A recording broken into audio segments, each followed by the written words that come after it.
नमस्कार बच्चों, Siddham YouTube channel में आपका हार्दिक स्वागत है, अभिनंदन है। देखिए, आज हम 11th क्लास का हाफ ईयरली का जो पेपर हुआ था, ये आपके है ना राजस्थान में जो आपके मतलब साइंस में है ना, मैथ और बायो जो चल रही है उसका ना, राजस्थान बोर्ड वाला ना, मतलब बोर्ड का तो क्या कह रहा ना, आजकल तो ना पूरे स्टेट का एक ही बनता है पेपर वैसे ना, एक तरीके से बोर्ड लेवल का ही मान लो उसको भी। पहले तो ऐसे अलग अलग डिस्ट्रिक्ट लेवल पे बनता था, ऐसे दौसा डिस्ट्रिक्ट का अलग है, जयपुर का अलग है, मान लो ना झुंझुनू करौली सबका अलग अलग था। तो आजकल तो है ना पूरे स्टेट लेवल पे एक ही कर रखे, तो इसलिए पेपर का स्तर ना इस बार पेपर अच्छा बनाया, मतलब ना पेपर का स्तर अच्छा है और बार की बजाय ना, क्यों लगभग मुझे ना 12 साल हो गया ना पढ़ाते हुए। तो इस बार का पेपर है ना, मतलब बैलेंस पेपर है, ऐसे ऐसे नहीं पहले तो ऐसे उठा के किसी भी टॉपिक से उठा के दे दिए कितने भी सवाल।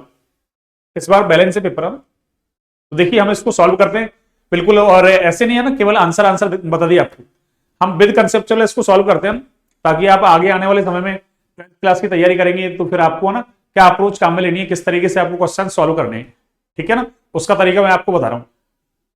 देखिए, तो आइए अपन बगैर समय खराब किए और इसको सॉल्व करते हैं ना।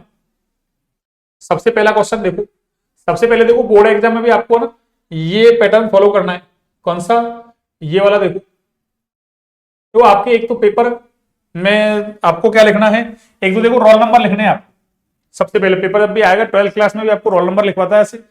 और फिर उसके बाद देखो टाइम आपको पता है 3.25 घंटे है, पूर्णांक आपके 50 नंबर का है। 50 नंबर का तो आपके पेपर हो गया ही, और आपके 10 और 10 20 नंबर के दो टेस्ट हो गए आपके, फर्स्ट टेस्ट और सेकंड टेस्ट। और 30 नंबर का आपके क्या है, प्रैक्टिकल। ये प्रैक्टिकल है आपके, और ये क्या है आपके टेस्ट, 10-10 नंबर के दो टेस्ट। और ये आपके हाफ ईयरली, ये लो, ये हाफ ईयरली हो गया आपकी। क्या हो गया? Half yearly. ये लो, इस तरीके से आपके 100 नंबर का हो गया ये। कितने नंबर का? 100। ठीक है ना। अब देखिए इसको हम सॉल्व करते हैं। सबसे पहले देखो आपको ना ये इंस्ट्रक्शन वगैरह दे रखे हैं आपको, सभी प्रश्न करने अनिवार्य हैं आपकी। सबसे पहले देखो मल्टीपल चॉइस क्वेश्चन है आपके ना, या इनको ऑब्जेक्टिव टाइप के क्वेश्चन कह सकते हैं आप। बहुविकल्पात्मक क्वेश्चन, यानी एक से ज्यादा विकल्प दे रखे हैं आपको। और ऐसे कितने क्वेश्चन है आपके, ऐसे कितने क्वेश्चन है आपके? 8 क्वेश्चन है ना। और इसने क्या रखा है देखो, जिन प्रश्नों के आंतरिक खंड है, यानी जिनमें है ना एक से ज्यादा ऐसे है ना टुकड़ों में कर रखा है आपको, ऐसे मान लो 3 सब पार्ट कर दिए, तीनों को एक साथ करना है आपको ना, उत्तर एक साथ ही लिखे। ऐसे नहीं एक का यहाँ लिख दिया, एक का फिर अगले बार लिख दिया, फिर एक का अगले बार लिख दिया। तो ऐसे चेक करने में क्यों एग्जामिनर को भी क्या असुविधा होती है ना। तो ये चीजें हमको 12th क्लास में भी याद रखनी है, ये चीजें हमको 12th क्लास में भी याद रखनी है, देखो है ना। और पेपर देखो इससे सीखते हैं अपन, देखो क्या। सबसे पहले देखो जल का अनुभार, जल का अनुभार कितना होता है। अब आपसे ये अनुभार कह दे, आपसे ये मोलर मास मोलर द्रव्यमान कह दे या आणविक द्रव्यमान कह दे, बात एक ही है। तो कैसे करते हैं देखो, जल जल का फॉर्मूला तो हमको पता है क्या है, अरे H2O।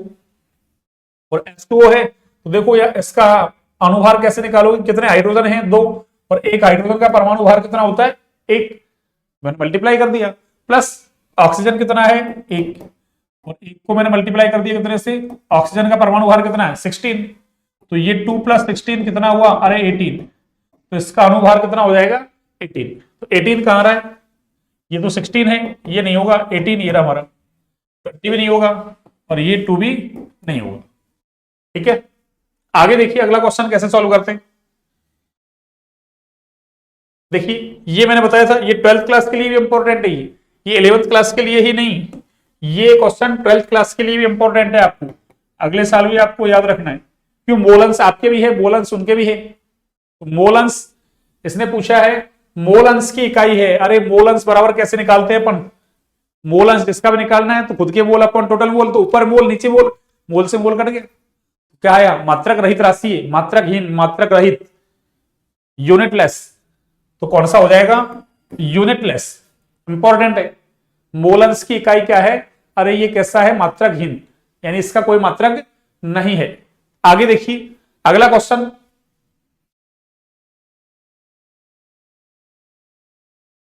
देखिए विद कंसेप्चुअल सॉल्व कर रहे हैं ना, तो एल बराबर 3 दे रखा है आपको। एल बराबर कितना हो? 3। एल का मतलब दिग्वंशी क्वांटम संख्या का मान आपको दे रखा है, एजीम्यूथल क्वांटम नंबर का मान आपको दे रखा है कितना? 3। और आपको क्या पूछ रहा है? तो एम के कुल मान कितने होंगे? एम का मतलब चुंबकीय क्वांटम संख्या के कुल मान कितने होंगे? अरे हमको पता है m का मान क्या होता है, अरे माइनस एल से, अरे minus L two plus L, यानी माइनस एल से प्लस एल तक होता है। तो इसने एल का मान कितना दिया है, 3, तो क्या होगा -3 से +3 देख लो आप, अरे -3 -2 -2 -1 0 +1 +2 और ये प्लस का अरे 3। एल का मान 3, तो एम के कितने मान हुए, 1 2 3 4 5 6 और 7, तो कितने मान हो जाएंगे 7। तो 7 का है ऑप्शन में, 7 ये लो। ऐसे आपको सिंपल है ना क्वेश्चन है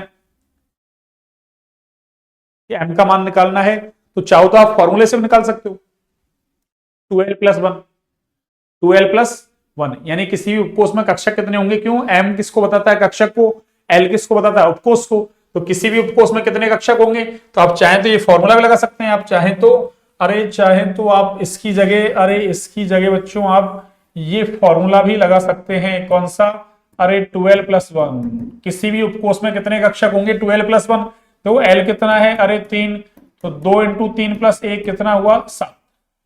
आप ऐसे भी कर सकते हैं, चाहे तो इस फॉर्मूले से कर लो, तो चाहे ऐसे कर लो -l से +l, दोनों ही तरीके मैंने आपको बता दिए।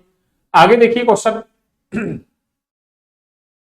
इसने कहा निम्नलिखित में से किसी एक स्पीसीज युग्म, स्पीसीज युग्म का मतलब अरे ये दो के जोड़े में लिख रखे हैं ना, इसकी बात कर रहा है, स्पीसीज युग्म की आबंध कोटि समान है, अरे आबंध कोटि बोल दो आप इसको, या बंध क्रम बोल दो, इसको आप आबंध कोटि बोले आप इसको, या इसको आप क्या बोले बच्चों, अरे इसको आप बंध क्रम बोलते हैं, एक ही बात है, इसको आप बंध क्रम बोले या आबंध कोटि बोले, ठीक है ना, बॉन्ड ऑर्डर। तो किसकी कोटि समान है, देखो एक शॉर्ट ट्रिक है ना बॉन्ड ऑर्डर की, शॉर्ट ट्रिक, और शॉर्ट ट्रिक क्या है, 14 इलेक्ट्रॉन होते हैं ना जिस भी स्पीसीज के पास, उसका बॉन्ड ऑर्डर 3 होता है। अब 14 से आप 15 करो, 16 करो, या आप 14 से 13 कर लो, 12 कर लो, कितना भी कर लो, प्रत्येक एक इलेक्ट्रॉन के लिए आपको आधा बॉन्ड ऑर्डर क्या करना है, कम। तो आप यहां से इलेक्ट्रॉन कैलकुलेट कर लो, जिन दो स्पीसीज में है ना, यानी जिस पेयर में क्या हो, अरे इलेक्ट्रॉनों की संख्या सेम हो, उसका बॉन्ड ऑर्डर भी कैसा आएगा, सेम। तो आप देखो कैलकुलेट करो, यहां इलेक्ट्रॉन कितने, कार्बन के पास 6 होते हैं, ऑक्सीजन के पास कितने 8, तो इसके पास तो 14 इलेक्ट्रॉन है, और इसके पास कितने, नाइट्रोजन के पास 7 और इसके पास 8, तो 7 और 8 15, इसका मतलब इलेक्ट्रॉन समान नहीं है, तो बॉन्ड ऑर्डर भी समान नहीं आएगा। अच्छा सवाल है, अरे ऐसा सवाल कॉम्पिटिशन एग्जाम में पूछ लिया जाता है, ऐसा सवाल आपके कॉम्पिटेटिव एग्जाम में पूछ लिया जाता है। N2 देखो, अरे N2 में नाइट्रोजन के पास कितने इलेक्ट्रॉन है 14, और इसके पास कितने, O2 माइनस का मतलब, अरे ऑक्सीजन के पास 8 दूनी 16, एक माइनस है एक प्लस कर दो, क्यों माइनस कब आएगा जब वो इलेक्ट्रॉन लेगा, तो इसका मतलब कितने इलेक्ट्रॉन है यहाँ 17, इसका मतलब ये भी नहीं होगा। यहाँ देखो O2 का मतलब 16, और ये कितना देखो, अरे N नाइट्रोजन के पास 7, ऑक्सीजन के पास 8, 7 और 8 15, एक प्लस है तो एक माइनस कर दो, तो कितने हो गए 14। यहाँ देखो कार्बन के पास 6, नाइट्रोजन के पास 7, और एक माइनस है तो एक प्लस कर दो, कितना हुआ 14, यानी ये 14 और इसके पास भी क्या है 14। और मैंने अभी तो कहा था कि जिस पेयर के अंदर, यानी जिस स्पीसीज के पेयर के अंदर क्या हो, इलेक्ट्रॉनों की संख्या सेम हो, उनका बॉन्ड ऑर्डर भी कैसा आएगा, अरे सेम आएगा। इंग्लिश देखो, बॉन्ड ऑर्डर आपको आनी चाहिए, इंग्लिश भी, हिंदी भी आनी चाहिए आपको। तो हमारा राइट आंसर कौन सा है, ये वाला, हमारा राइट आंसर कौन सा बच्चों, ये वाला। अगला देखिए, सिंपल है, क्या कह रहा है, एक ऐसा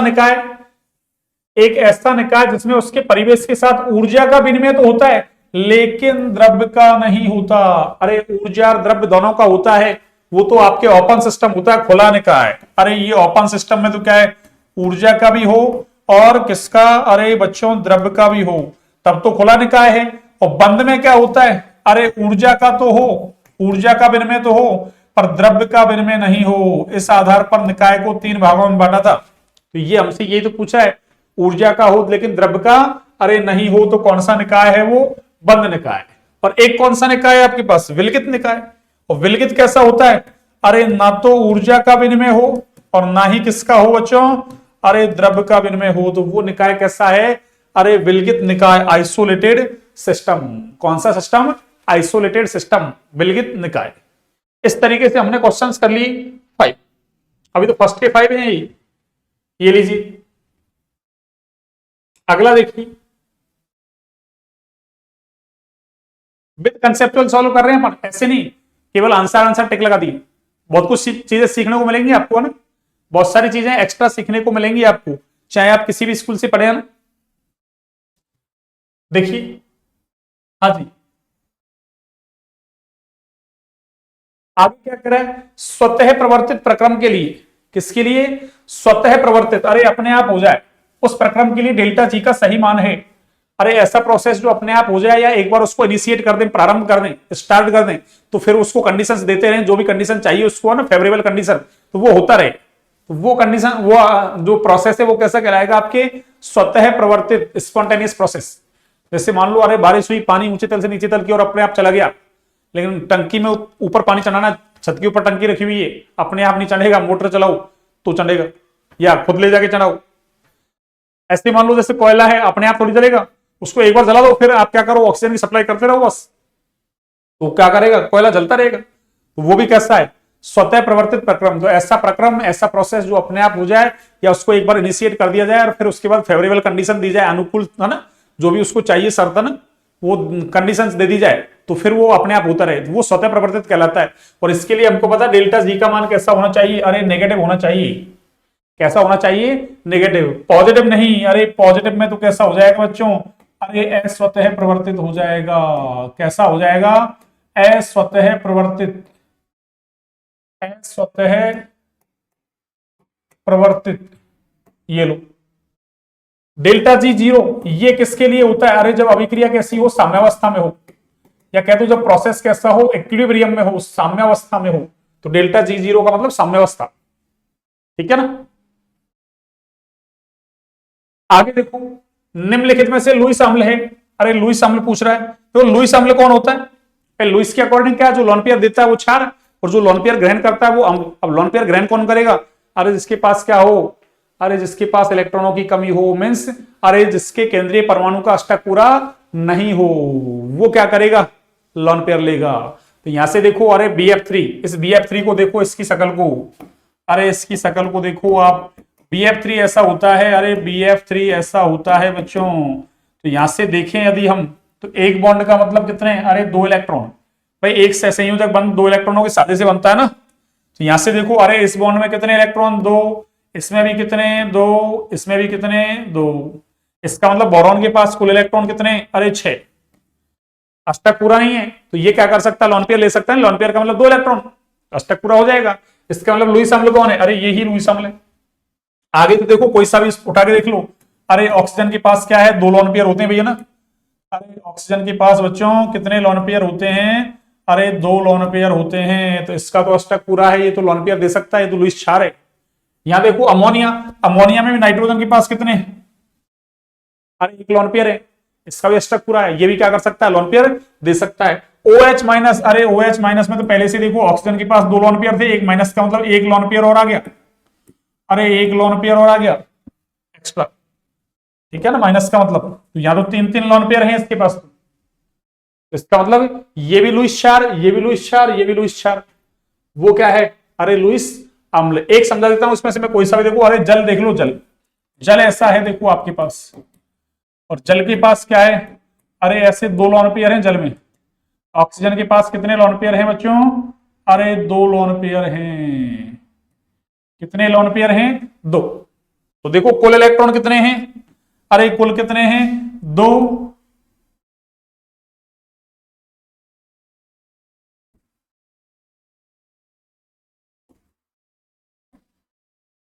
और ये 2 कितने में, 4, 6 और 2, 8। अष्टक पूरा है, 2 लोन पेयर हैं, ये तो लुईस क्षार है ना, तो ये तीनों लुईस क्षार हैं, ये क्या है, लुईस अम्ल। अरे ये तीनों क्या है बच्चों, लुईस क्षार। ये लो, ये तीनों क्या है, अरे लुईस बेस, ये हैं आपके लुईस बेस, लुईस क्षार।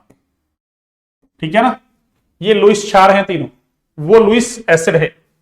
आगे देखो, अगला क्वेश्चन सिंपल है, देखो अगला वाला सिंपल है, निम्नलिखित में से कौन sp2 संकरण से संबंधित है। अरे हमको पता है sp संकरण होता है ना, तो बॉन्ड एंगल कितने का, 180 का होता है आपकी, sp2 में 120, sp3 में 109 डिग्री 28 मिनट या 109.5 डिग्री कह सकते हैं आप। तो यहां देखो sp2 में कितने का होगा, अरे 120 का हो जाएगा। 120 ये तो किसमें, सॉरी 180 किसमें होगा, sp में, और ये 109 क्या, 109 तो किसी में है नहीं, 109.5 डिग्री है ना, और ये 90 वाला भी है ना।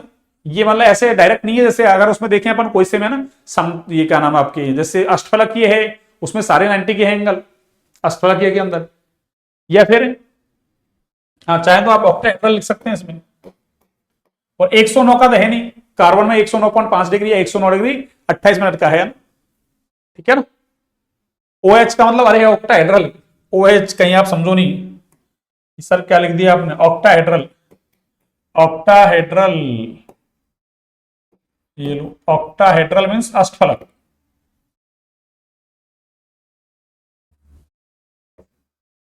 ऑक्टाहेड्रल अष्टफलक। आगे देखो, तो PCl5 में संकरण कौन सा है, अरे PCl5 में संकरण निकाल लो आप, sp3d आ जाएगा। कौन सा आ जाएगा, अरे sp3d। तो संकरण निकालने के कई फॉर्मूले हैं आपके पास, जैसे अपन तो ऐसे निकालते हैं ना, अरे मैं जो पढ़ाता हूं ना, मैं तो ऐसे आपको बताता हूं, देखो कैसे, sp3d, ये लो, जैसे मान लो अरे फॉस्फोरस है ना, इसके लिए सबसे पहले मैं n का मान निकालूंगा। n का मान कैसे निकालते हैं, फॉस्फोरस है केंद्रीय परमाणु, संकरण केंद्रीय परमाणु का गुणी है, तो उसमें है ना संयोजकता कोष में कितने इलेक्ट्रॉन है, तो फॉस्फोरस के संयोजकता कोष में 5 इलेक्ट्रॉन है।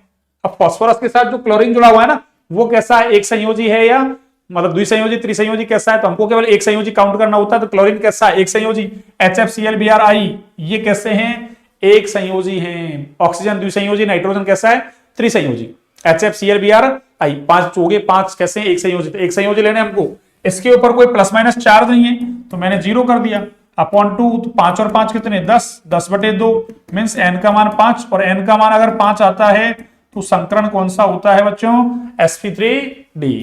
अब संकरण निकालने कई तरीके हैं, आपके सारे में उन्होंने अलग तरीके से बताया होगा ना, तो आप उस तरीके से निकाल सकते हैं, सिंपल है।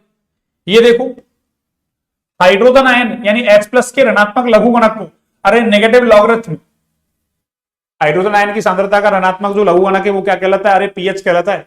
ये तो सिंपल है आपके, पीएच कहलाता है, ऋणात्मक लघुगणक को क्या कहते हैं, अरे पीएच। और हमारे पास फॉर्मूला भी है ना, पीएच बराबर क्या होता है, माइनस लॉग अरे H+, यानी हाइड्रोजन आयन की सांद्रता का नेगेटिव लॉग, ऋणात्मक लॉग, लॉग के दो हिंदी में कहो तो लघुगणक क्या कहलाता है, पीएच। ऊष्माक्षेपी अभिक्रिया के लिए डेल्टा H, अरे है ना नेगेटिव होता है भैया ना, ऋणात्मक होता है, डेल्टा H नेगेटिव, तो अभिक्रिया कैसी होती है, ऊष्माक्षेपी। और डेल्टा H कैसा हो, अरे पॉजिटिव हो, तो अभिक्रिया कैसी होगी, ऊष्माशोषी, यानी डेल्टा H कैसा हो, अरे पॉजिटिव हो बच्चों, कैसा हो, पॉजिटिव, तो अभिक्रिया कैसी होगी,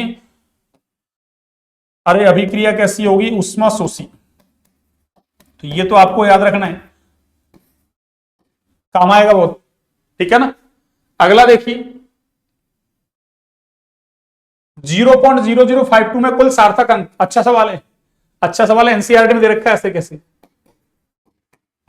क्यों इसमें कंफ्यूजन होता है। एक अगर आपको ऐसा दे देना, ऐसा अरे 0. ऐसे दे दे 52 और ये 00, इसने अब की बार पहले ऐसे दिया है 0.0052, अरे पहले दशमलव आए फिर 0 आए, उसके बाद कोई गैर शून्य अंक आए, तो ऐसे शून्य सार्थक नहीं होते हैं। तो यहां सार्थक अंक अगर देखें अपन, तो सार्थक अंक कितने हैं, केवल 2, जबकि इसमें देखें तो, अरे इसमें सार्थक अंक देखें तो कितने हैं, इसमें बच्चों सार्थक अंक कितने हैं, अरे इसमें 4 हैं, इसमें कितने हैं बच्चों, 4। 4 कैसे हैं, पहले दशमलव आए, फिर भाई इस 0 का कोई मतलब नहीं है इधर वाले का, पहले दशमलव आए फिर गैर शून्य अंक आए, फिर क्या शून्य है, जितने भी शून्य आएंगे सारे सार्थक होंगे। अगर मैं 2 4 और लगा दूं तो वो भी कैसे हो जाएंगे, सार्थक। जबकि इधर उल्टा है, देखो पहले दशमलव आ रहा है फिर शून्य आ रहा है और फिर उसके बाद गैर शून्य अंक आ रहा है, ऐसे शून्य सार्थक नहीं होते हैं। तो ये नियम इंपॉर्टेंट है इसलिए, ठीक है ना। आगे देखिए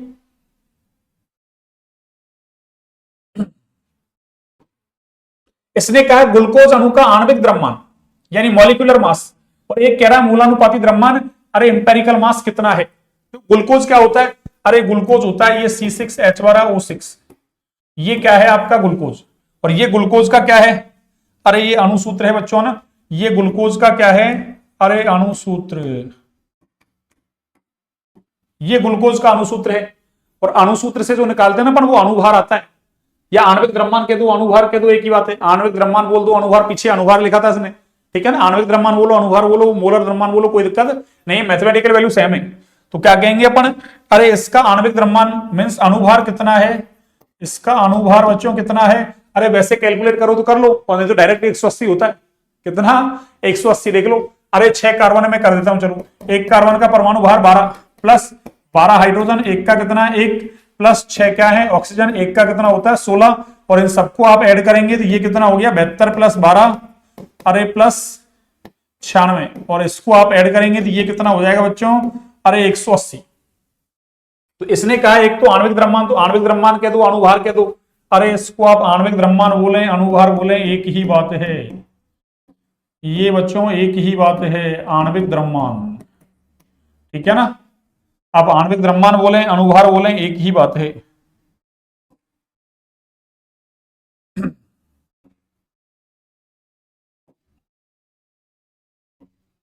ये लो ठीक है ना, ये अणुभार। अब देखो इसने दूसरा पूछा है मूलानुपाती द्रव्यमान, कैसे निकालेंगे देखो। अरे मूलानुपाती सूत्र निकालो पहले, उससे क्या आएगा मूलानुपाती द्रव्यमान। तो मूलानुपाती सूत्र कैसे निकालते हैं बच्चों, अरे मूलानुपाती सूत्र कैसे निकालते हैं, अणुसूत्र तो क्या होता है भाई, किसी भी अणु में उपस्थित है ना, अरे जितने भी तत्व हैं उनके परमाणु की संख्या कितनी है, वास्तविक संख्या कितनी है। तो वास्तविक तो कार्बन तत्व है उसके 6 परमाणु है, हाइड्रोजन के 12, ऑक्सीजन के 6। अब अणु में उपस्थित जो तत्व हैं उनके परमाणुओं की संख्या का सरलतम अनुपात ले लो, तो वो सूत्र कौन सा कहलाएगा, मूलानुपाती सूत्र। तो इसका मूलानुपाती सूत्र देखना, कार्बन कितने हैं 6, हाइड्रोजन 12, ऑक्सीजन 6, अरे इनका सरल अनुपात लें तो क्या होगा 1:2:1। अब उसको गुणा कर लो आप, 1:2:1 को तो क्या हो जाएगा, अरे CH2O। ऐसे देखो ऐसे, अरे कार्बन, हाइड्रोजन और ऑक्सीजन, इसके 6 परमाणु, इसके 12, इसके 6, इसको आप सॉल्व करेंगे तो 1:2 कितना आ जाएगा बच्चों, अरे 1 आ जाएगा। ऐसे आपको सॉल्व करना था बस। अब ये जो सरलतम अनुपात आया है ना, इसको आप क्या करो, अरे तत्वों से गुणा कर दो। तो कार्बन को 1 से गुणा किया तो C, हाइड्रोजन को 2 से गुणा किया तो H2, ऑक्सीजन को 1 से गुणा किया तो O, CH2O। ठीक है ना, अगला देखिए, कार्बोनेट आयन की अनुनादी संरचना बनाइए भैया ना। अरे ये कार्बोनेट आयन ये रहा, तो कार्बोनेट आयन जो है ना, इसकी अनुनादी संरचना कैसे बनाते हैं, ये वैसे अनुनादी संरचना बनाना सीखोगे आप कहां, अभी ऑर्गेनिक पढ़ेंगे ना तब अनुनाद डिटेल में आएगा आपके ना। अभी तो ये चौथे चैप्टर में था आपके, छोटा सा था एक अनुनाद, तो थोड़ा सा अपन ने पढ़ लिया था उसको अनुनाद को, बाकी ये डिटेल में कहां आएगा। इसमें कई दिन क्लास चलेंगी, 5, 7, 10 दिन क्लास चल सकती है आपके ना अनुनाद में, इतना बड़ा है। तो उसमें तो एक शॉर्ट में दे रखा है डेफिनेशन वगैरह, 2-4 ना ऐसे पॉइंट वगैरह। तो देखो कैसे बनाएंगे, देखो कार्बोनेट आयन ऐसा होता है आपकी, अरे कार्बोनेट आयन ऐसा होता है बच्चों ना, CO3-2, इसको कार्बोनेट आयन बोलते हैं भैया ना। CO3-2 का नाम क्या है, मैं लिख देता हूं यहां, इसका नाम क्या है बच्चों, अरे कार्बोनेट आयन है। कौन सा आयन है बच्चों, कार्बोनेट आयन। अब देखो इसकी मैं अगली अनुनादी संरचना बनाऊं, देखो कैसे बनाएंगे। अरे ये नेगेटिव चार्ज जाएगा इधर, और ये पाई बॉन्ड के इलेक्ट्रॉन जाएंगे इधर, यानी कुछ नहीं करना आपको, जहां डबल दिख रहा है ना उसका तो सिंगल कर दो, और जहां नेगेटिव दिख रहा है उसका डबल बना दो। आपको अभी तो ये ध्यान रखना है, ठीक है ना। क्या कहा मैंने, अरे डबल का सिंगल कर दो और सिंगल का डबल। तो जैसे क्या हुआ, यहां से देखना ये C, और देखो अरे बॉन्ड के इलेक्ट्रॉन इधर गए तो ये O पे क्या आएगा माइनस, और इधर देखो नेगेटिव चार्ज ने इलेक्ट्रॉन इधर दिए तो यहां का आ जाएगा आपके डबल बॉन्ड, और इधर O- चल ही रहा है पहले से। कहने का मतलब अरे एक बार डबल बॉन्ड यहां आया, अगले में यहां आ गया, फिर एक बार यहां आना चाहिए। तो अब की बार क्या करूं मैं, अरे अब की बार मैं ये काम कर दूं कि ये नेगेटिव को यहां भेज दूं और ये पाई के इलेक्ट्रॉन यहां भेज दूं, तो इसकी अगली अनुनादी संरचना क्या बन जाएगी बच्चों, अरे ये बन जाएगी SC। देखो ये ऊपर तो नेगेटिव चार्ज है, ये डबल बॉन्ड O आ गया, और ये ऊपर नेगेटिव चार्ज आ गया।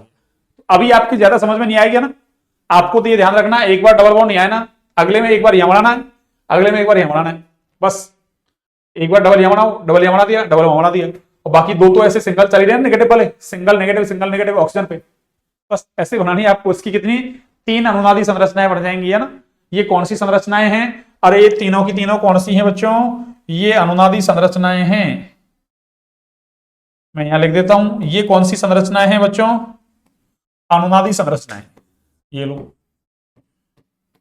ये आपके कौन सी संरचनाएं हैं, अनुनादी संरचनाएं, रिजोनेटिंग स्ट्रक्चर, जिनको हम कैनोनिकल स्ट्रक्चर भी बोल सकते हैं या कॉन्ट्रीब्यूटिंग स्ट्रक्चर भी बोल सकते हैं, सहभागी संरचनाएं, या क्या काम है एक और नाम, रीजोनेटिंग स्ट्रक्चर कह दो आप इनको, या कैनोनिकल स्ट्रक्चर कह दो आप, या इनको कॉन्ट्रीब्यूटिंग स्ट्रक्चर, सहभागी संरचनाएं। ठीक है ना। हेस्ट का नियम क्या है देखो, अरे हेस्ट का नियम तो सिंपल है, देखो हेस्ट का नियम क्या कहता है सुनना। हेस्ट का नियम ये कहता है कि कोई अभिक्रिया एक स्टेप में करवाओ या एक से ज्यादा स्टेप में करवाओ, कुल एंथैल्पी परिवर्तन कैसा रहेगा, सेम एक स्टेप में जितना है उतना ही सारे स्टेप को मिला के होगा।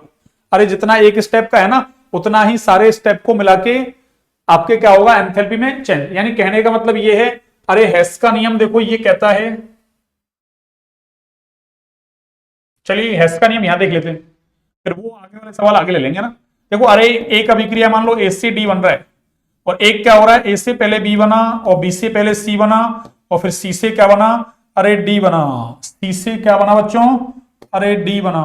तो क्या होगा देखना, इधर एंथैल्पी में चेंज मैं कह दूं डेल्टा H1 है, इधर एंथैल्पी में चेंज कितना है डेल्टा H2, इधर एंथैल्पी में चेंज कितना है डेल्टा H3, और ये मान लो एंथैल्पी में परिवर्तन कैसा है डेल्टा H।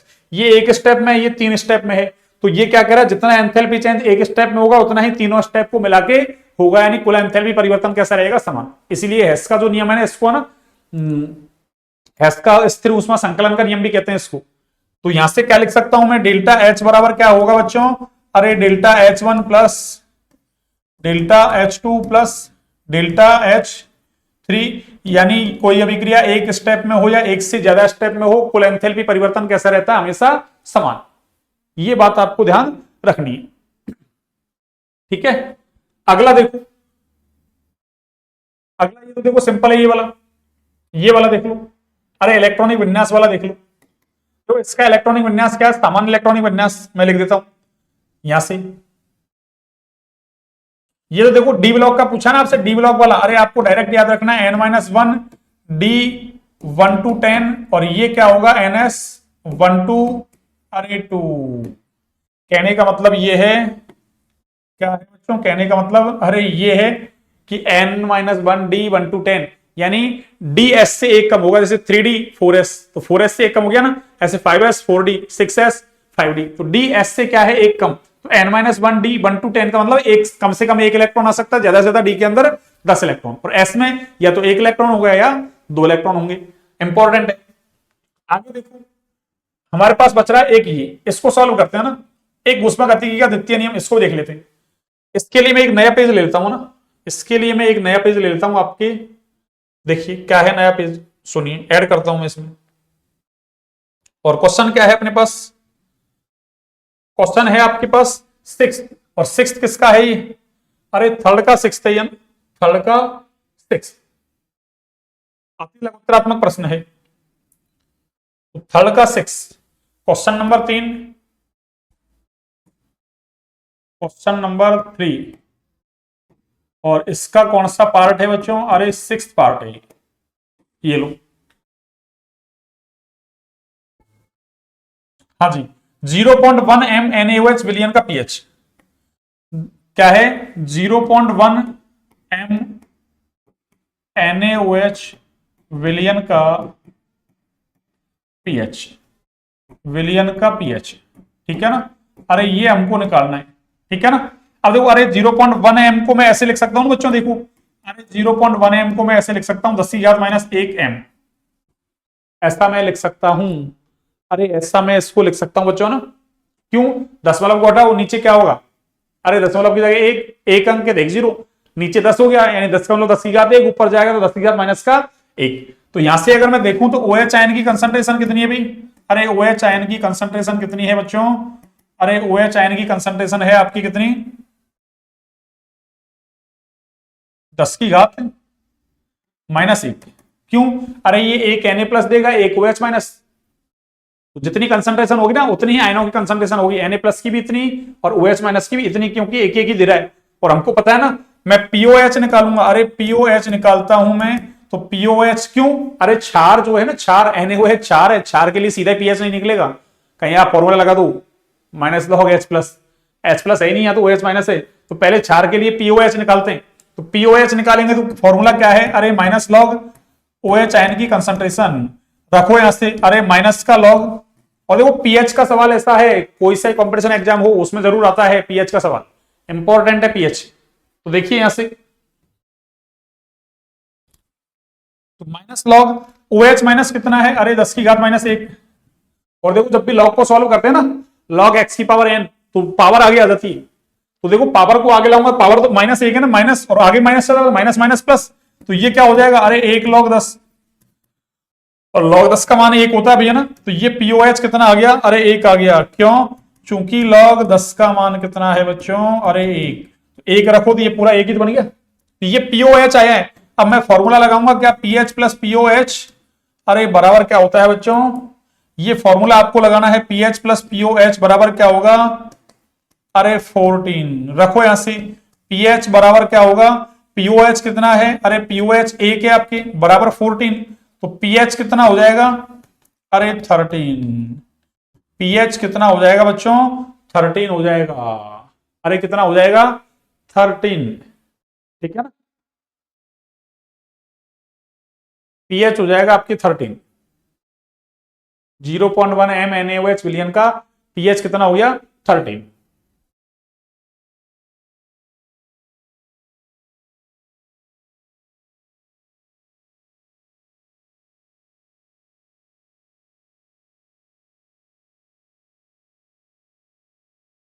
हाँ ठीक है ना, ये फॉर्मूला आपको ध्यान रखना है, ये वाला फॉर्मूला, क्षार के लिए डायरेक्ट, अरे पीएच नहीं निकलता है, पहले क्या निकलेगा पीओएच, फिर पीएच प्लस पीओएच बराबर 14 वाला फॉर्मूला आपको लगाना है।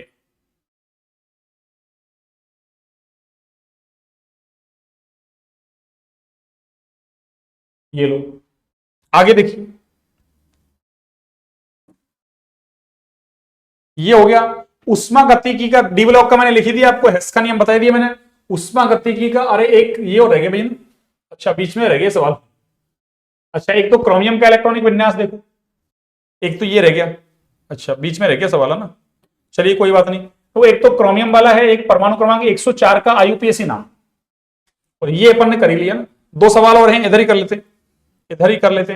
देखो अरे क्रोमियम का इलेक्ट्रॉनिक विन्यास तो ये है ना, आपको क्वेश्चन नंबर 3 ही चल रहा है, इसका कौन सा है ये, अरे थर्ड क्रोमियम, ये थर्ड ही है ना, देख लेता हूं मैं एक बार, सॉरी सेकंड है ना, थर्ड दूसरा है, परमाणु क्रमांक 104।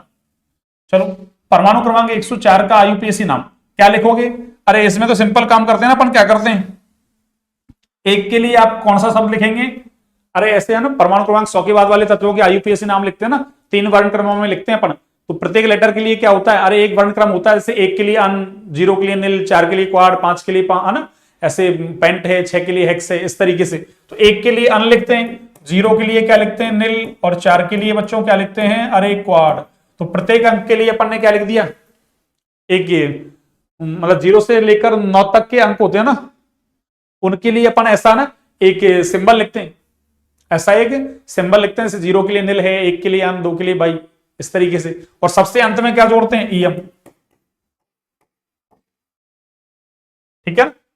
अब इसको एक साथ जोड़ के लिख दो आप, बस क्या हो जाएगा इसका नाम, अरे अन नील, और ये क्वाड है, और क्वाड में ईएम जोड़ दो, तो नाम क्या हो गया बच्चों, अनिल क्वाडियम, अरे नाम क्या हो गया बच्चों, अनिल क्वाडियम।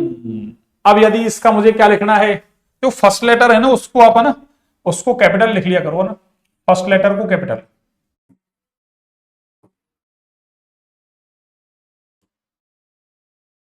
ये लो अन, अन।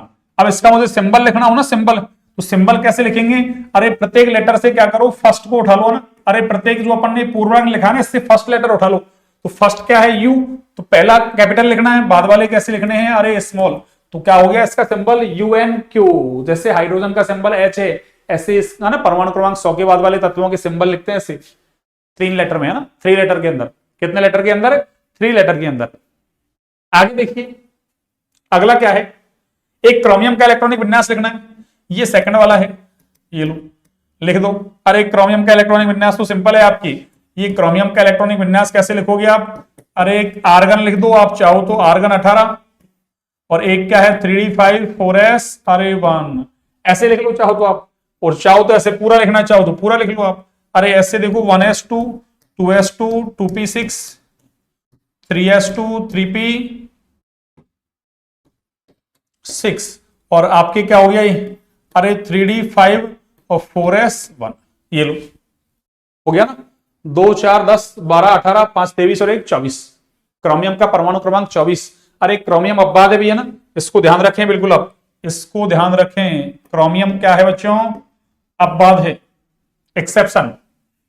क्रोमियम हुआ, कॉपर हुआ, डी ब्लॉक के अंदर और भी बहुत सारे हैं ना, copper silver gold platinum palladium niobium molybdenum, technetium तो है नहीं है ना, रुथेनियम रोडियम वगैरह ना, वो सारे आपके क्या हैं, अपवाद।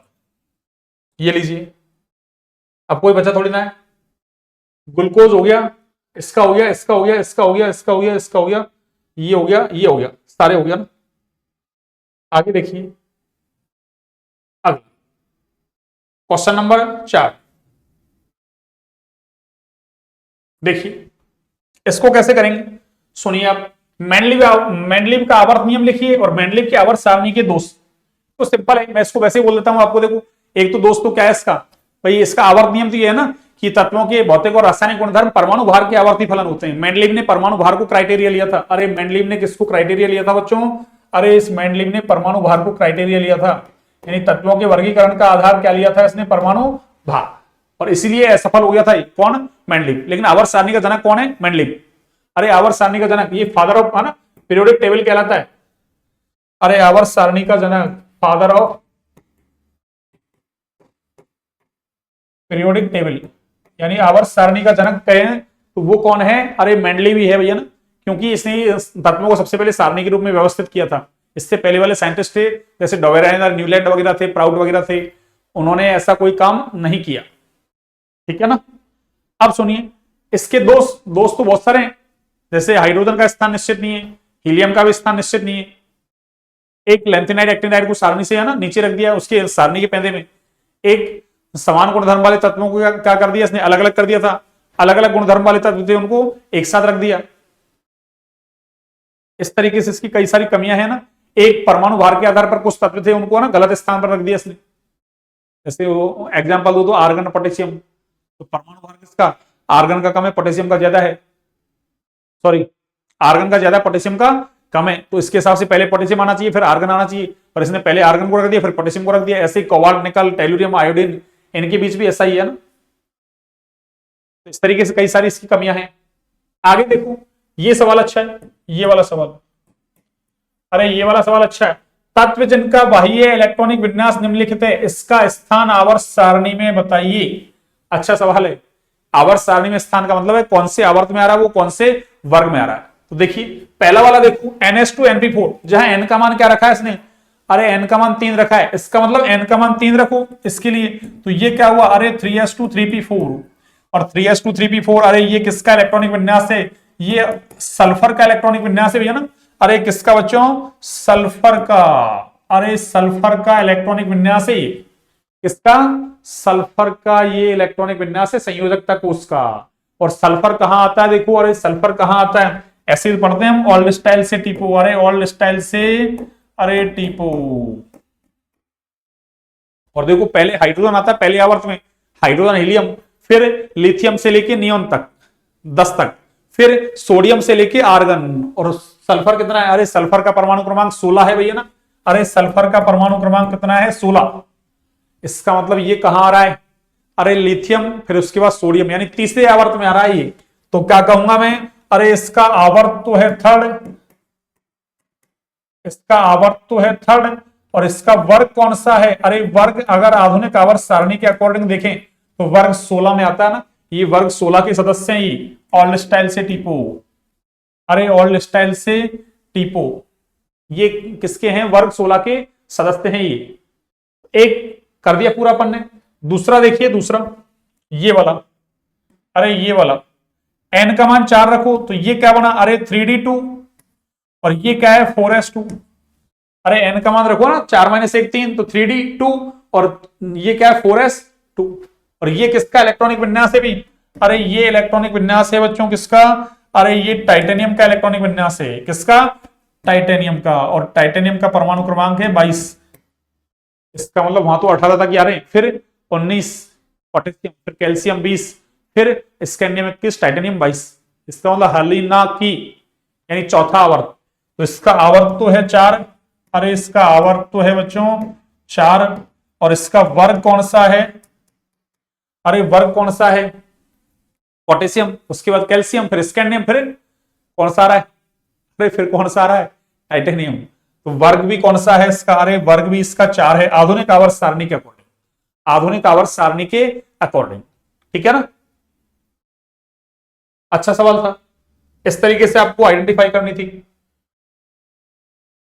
अगला देखिए क्वेश्चन क्या है, डी ब्रोगली तरंग समीकरण लिखिए। अरे डी ब्रोगली तरंग समीकरण तो आपके पास ये है ना, लैम्बडा बराबर एच अपॉन पी बराबर, इसको मैं ऐसा लिख सकता हूं एच अपॉन एम वी, अरे एच अपॉन एम वी,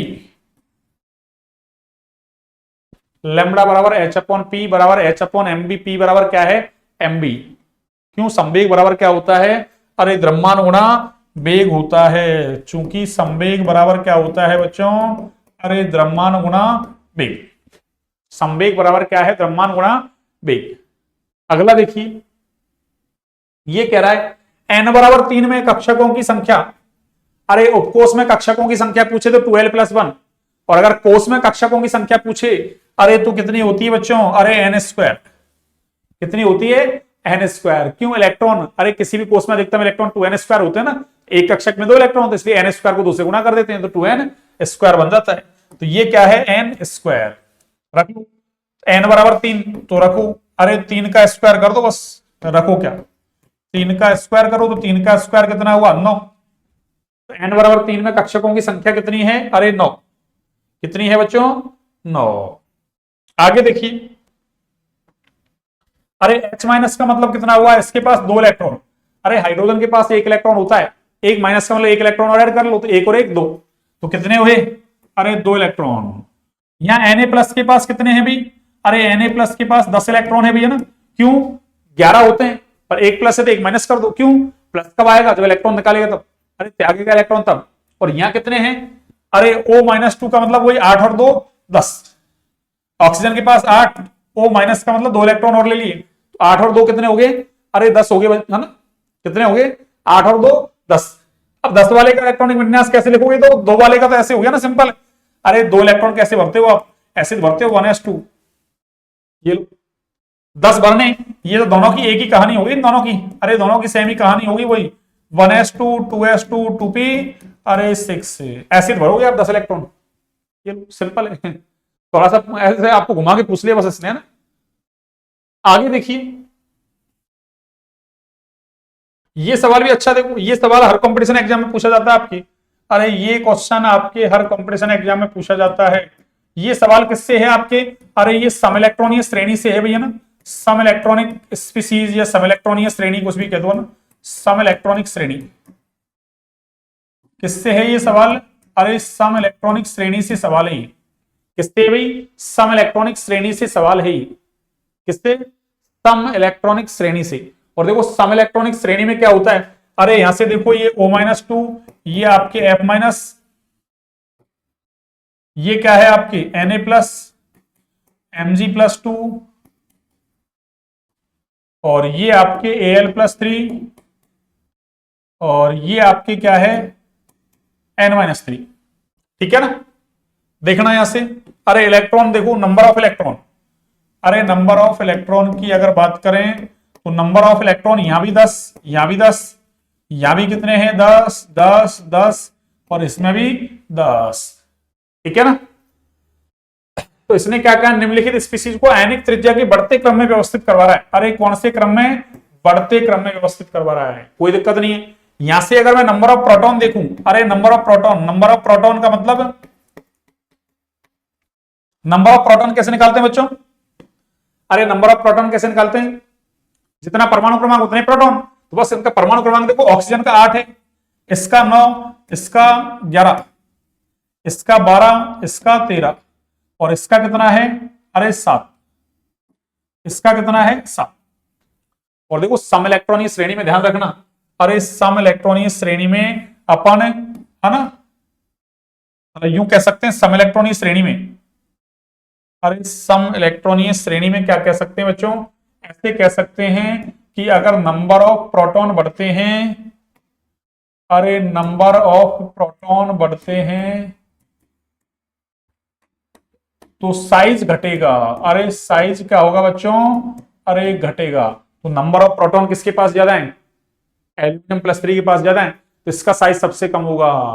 और इसके पास प्रोटॉन सबसे कम है तो इसका साइज सबसे ज्यादा। तो इसने क्या कहा है? बढ़ते क्रम में, इसका मतलब घटते से बढ़ता, सबसे कम फिर उससे ज्यादा, उससे ज्यादा, सबसे ज्यादा। तो कैसे रखेंगे देखो, मैं यहां पर रख देता हूं। कहा? यहां रख देता हूं, देखो।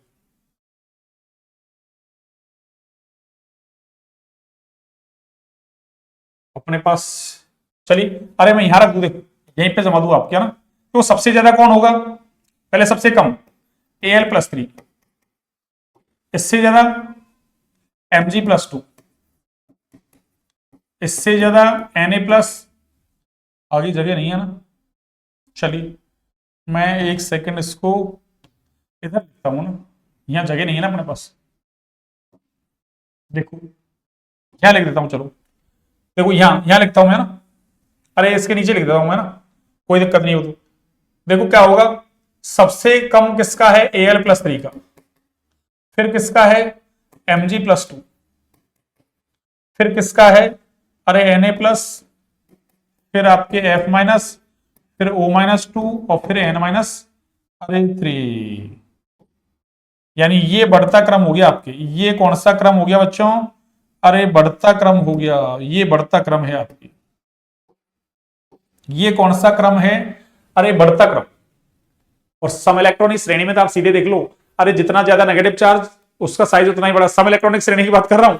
और जितना ज्यादा पॉजिटिव चार्ज उसका साइज उतना ही कम। तो देख लो, नेगेटिव चार्ज सबसे ज्यादा है, पॉजिटिव चार्ज सबसे कम, तो सब सॉरी पॉजिटिव चार्ज सबसे ज्यादा तो साइज सबसे कम, नेगेटिव चार्ज सबसे ज्यादा तो साइज सबसे ज्यादा। ऐसे ध्यान रख लो आप कि नेगेटिव चार्ज जितना ज्यादा होगा किसमें? सम इलेक्ट्रॉनिक श्रेणी में, तो उसका साइज सबसे बड़ा होगा। और पॉजिटिव चार्ज जितना ज्यादा होगा उसका साइज सबसे छोटा होगा। तो Al+3 सबसे छोटा, N-3 सबसे बड़ा। आप कोई सा तरीका लगा लो। आगे देखिए, ये लो अगला सवाल देखिए। अरे ये सवाल भी देखो आपके ना, ये सवाल भी आपके अरे कई बार पूछ लिया है ना। ये सवाल आपके कई बार पूछ लिया। ये 11वीं क्लास में भी हर बार पूछता है, वही NaOH कोई देता है, वो 4 ग्राम ही दे रहा है। 12th क्लास में पूछा इस साल, 12th क्लास में बोर्ड में पूछ लिया कई बार, 4-5 बार। और वैसे आता ही हर साल, 12th में भी देता है, 11th में भी देता है, क्योंकि दोनों में टॉपिक है ना ये कॉमन। तो देखो वो 4 ग्राम NaOH दिया है। ये सवाल ऐसे कैसे कॉपी में करवा रखा है आपको? देखिए 4 ग्राम NaOH को पर्याप्त जल में घोलकर 250 ml विलियन बना दिया। अरे विलियन का आयतन ml में है, इसका मतलब विलियन का आयतन V दे रखा है। और ये क्या है? 4 ग्राम NaOH। अरे NaOH को जल में घोला, इसका मतलब विलेय की मात्रा यानी WA, विलेय की मात्रा को WA से दिखा रहा हूं मैं, यानी NaOH है यहाँ। ठीक है ना? अब देखिए फॉर्मूला लगा दो आप सीधे, इसमें फॉर्मूला लगा दो। चलिए अपन इधर कर लेते हैं, इस क्वेश्चन को इधर करते हैं। एक पेज ऐड करते हैं, या पहले का है पेज कोई? वैसे तो है पेज अपने पास, इसी में कर देते हैं। एक सेकंड, हाँ जी, इसी में कर लेते हैं। ये लो, क्वेश्चन नंबर कौन सा है? क्वेश्चन नंबर देखते हैं। हाँ, क्वेश्चन है आपकी, ये तो हो गया ना।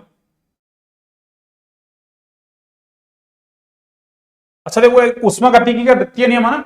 अरे ये रह गया था ना, ऊष्मागतिकी का द्वितीय नियम सीधा सा है ना क्या, कि ब्रह्मांड की एंट्रोपी लगातार क्या हो रही है? इंक्रीज हो रही है ना। अरे ब्रह्मांड की एंट्रोपी है वो लगातार क्या हो रही है? बढ़ रही है। ये कैसा है? ऊष्मागतिकी का द्वितीय नियम। बस इसको याद आपको ऐसे रखना है। और इसका मैथमेटिकल फॉर्मूला लिखो, तो मैथमेटिकल फॉर्मूला तो ये है इसका ना, डेल्टा एस सिस्टम बराबर क्या है? अरे क्यू रिवर्सिबल अपॉन टी। ऐसा है इसका मैथमेटिकल फॉर्मूला, किसका? उष्मागतिकी के द्वितीय नियम का। डेल्टा एस सिस्टम यानी सिस्टम की जो एंट्रोपी वो बराबर है क्यू रिवर्सिबल अपॉन टी के। ठीक है ना? बाकी स्टेटमेंट इसका यही है कि ब्रह्मांड की एंट्रोपी लगातार क्या हो रही है? अरे इंक्रीज हो रही है ना। आगे देखिए, हाँ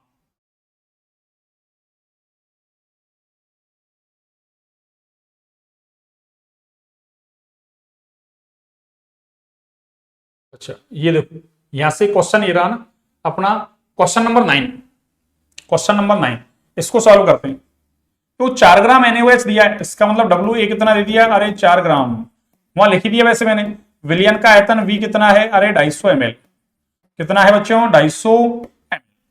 अब सुनिए, हमसे पूछा क्या है इसने, अरे मोलरता पूछिए, और मोलरता का तो हमारे पास फॉर्मूला है ना सीधे ही। अरे मोलरता बराबर क्या होती है बच्चों, WA upon MA into 1000 upon, अरे 12th क्लास में भी दिया है इसने ये सवाल, इस हाफ ईयरली के अंदर ही।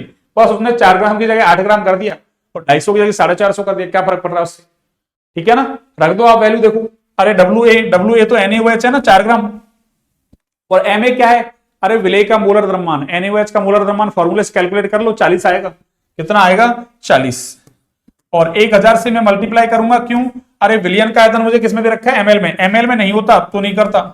अब इसको आप सॉल्व कर दो, 4 से इसको काटोगे, वैसे तो अरे 1 0 से 1 0, 1 0 से 1 0 कट गया ना वैसे, और 4 से 4 कट गया, कुछ गड़बड़ हुई क्या, एक सेकंड, इससे काटते हैं देखो, हाँ जी, हाँ इससे काटते हैं, तो 0 से, अरे 0 गया, ये ऐसे करो ना आप तो सीधे ही हटाओ ना, अरे 4 से इसको काटो 10 बार, और 250 से इसको काटो 4 बार, ऊपर 4 नीचे 10, भाग लगाओगे तो 0.4, अरे मोल प्रति लीटर आंसर आ जाएगा आपका, ये लो, आपको कहीं जाने की जरूरत ही नहीं है, हो गया सिंपल सॉल्व, ठीक है। 4 ढाई 40, 250 से 4 बार, 4 में 10 का भाग लगा दिए।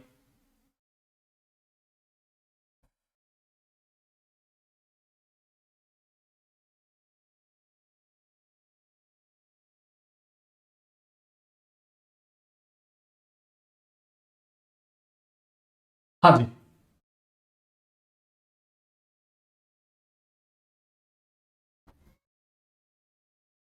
हाँ आगे देखिए, अगला क्वेश्चन क्या है, NH3 और NF3 में से किसका द्विध्रुव आघूर्ण अधिक है, NH3 और NF3 में से किसका द्विध्रुव आघूर्ण अधिक है, इंपॉर्टेंट सवाल ये भी आपके पूछा जाता है बार बार हाफ ईयरली एग्जाम में, ठीक है ना, और कॉम्पिटेटिव एग्जाम में पूछ लिया जाता है NH3 NF3 में से किसका द्विध्रुव आघूर्ण अधिक है। अरे वैसे तो NH3 का ज्यादा है, NH3 का ज्यादा है किससे, अरे NF3 से, पर इसको मैं आपको एक बार एक्सप्लेन कर देता हूं ना, इसको मैं आपको एक बार एक्सप्लेन कर देता हूं। क्वेश्चन नंबर कौन सा है हमारा, 10, अरे क्वेश्चन नंबर कौन सा है बच्चों, अरे देखिए NH3 ऐसा है, अरे ये NH3 है आपका, ये लो, इसके पास ये लोन पेयर, और ये क्या है, अरे NF3,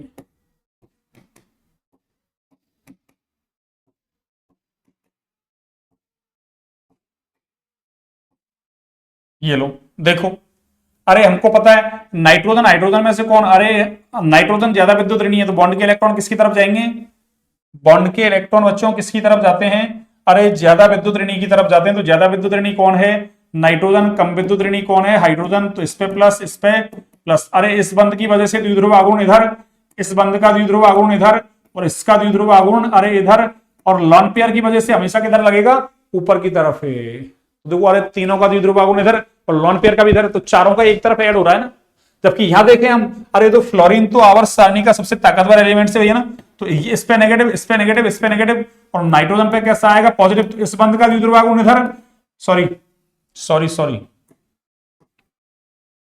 अरे द्विध्रुव आघूर्ण की दिशा प्लस से माइनस की ओर होती है, प्लस से माइनस, प्लस से माइनस, तो यहां क्या होगी, उल्टी हो जाएगी, प्लस से माइनस, इसका मतलब ये इधर, और इसकी वजह से इधर, और अरे इस लॉन पेयर की वजह से किधर लगेगा, ऊपर की तरफ लगेगा, 3 का एक तरफ, एक का उधर अपोजिट, तो ये कुछ तो घटाएगा ही, ज्यादा नहीं तो, उसमें तीनों एक तरफ, लॉन पेयर भी इधर एक ही तरफ, तो चारों का ऐड हो रहा है, जबकि इसमें 3 का एक तरफ, एक का अरे घट रहा है, इसलिए इसका द्विध्रुव आघूर्ण क्या है बच्चों, अरे ज्यादा है, द्विध्रुव आघूर्ण, चाहो तो म्यू लिख सकते हो ना, द्विध्रुव आघूर्ण, तो NH3 का द्विध्रुव आघूर्ण NF3 से कैसा है, ज्यादा, ये मैंने आपको एक्सप्लेन कर दिया ना विद कंसेप्ट। आगे देखिए,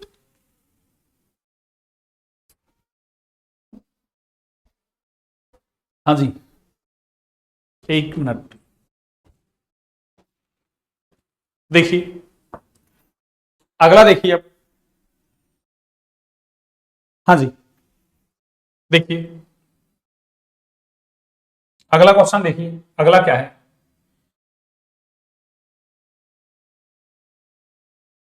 ये एक यौगिक में 4.07% हाइड्रोजन, 24.7% क्या है, सॉरी 24.27% कार्बन, 71.65% क्लोरीन है। इसका मोलर द्रव्यमान इतना है। अरे तो इसका आणविक सूत्र ज्ञात कीजिए। अणुसूत्र, आणविक सूत्र का मतलब अणुसूत्र। ये भी आपके एनसीईआरटी का ना, बुक से उठाया बिल्कुल है ना एग्जाम्पल। देखो इसको भी सॉल्व करते हैं और इसको भी अपन इसमें करते हैं। देखो हाँ, इसमें कर लेते हैं।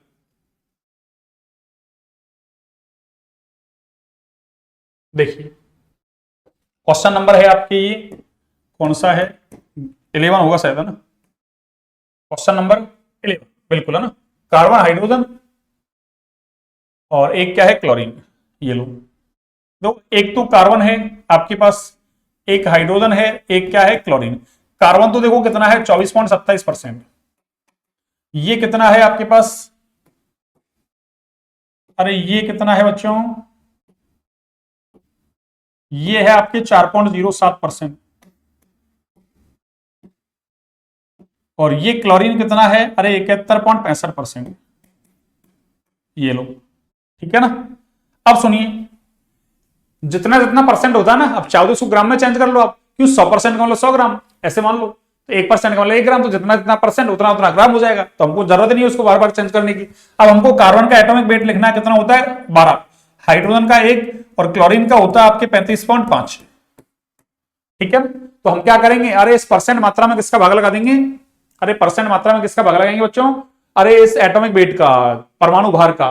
तो 12 का भाग लगाओ, इसमें लगभग कितना आएगा, 2.02, 2.02। इसमें कितना आएगा, एक का भाग लगाएंगे तो 4.07, और इसमें लगाओगे तो वही लगभग 2.0, अरे 2 ही आएगा आपके, है ना, 2.02। ये लो 2.02,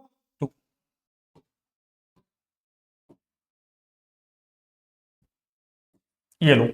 अब ये जो अपन ने मोल निकाला है, इससे मोल निकल गया ये, तो मोल में जो सबसे छोटी संख्या होती है उसका सभी में भाग लगाते हैं। तो सबसे छोटी संख्या कितनी, 2.02, 2.02 है, सब में भाग लगा लो। इसमें भाग लगाओगे तो 1, इसमें 2, इसमें 1। अब या तो ये पूर्णांक में होता है और नहीं होता है, तो फिर इसको पूर्णांक में चेंज कर लेते हैं गुणा करके। अब कुछ नहीं, इनको सीधे सीधे गुणा कर दो आप, तो इससे हमारा क्या आ जाएगा, अरे इससे हमारा आ जाएगा बच्चों मूलानुपाती सूत्र।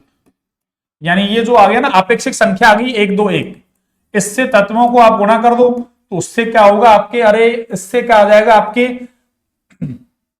मूलानुपाती सूत्र। तो ये क्या आ गया, अरे कार्बन को 1 से गुणा करो, कार्बन 1 से, हाइड्रोजन 2 से, क्लोरीन 1 से, आ गया।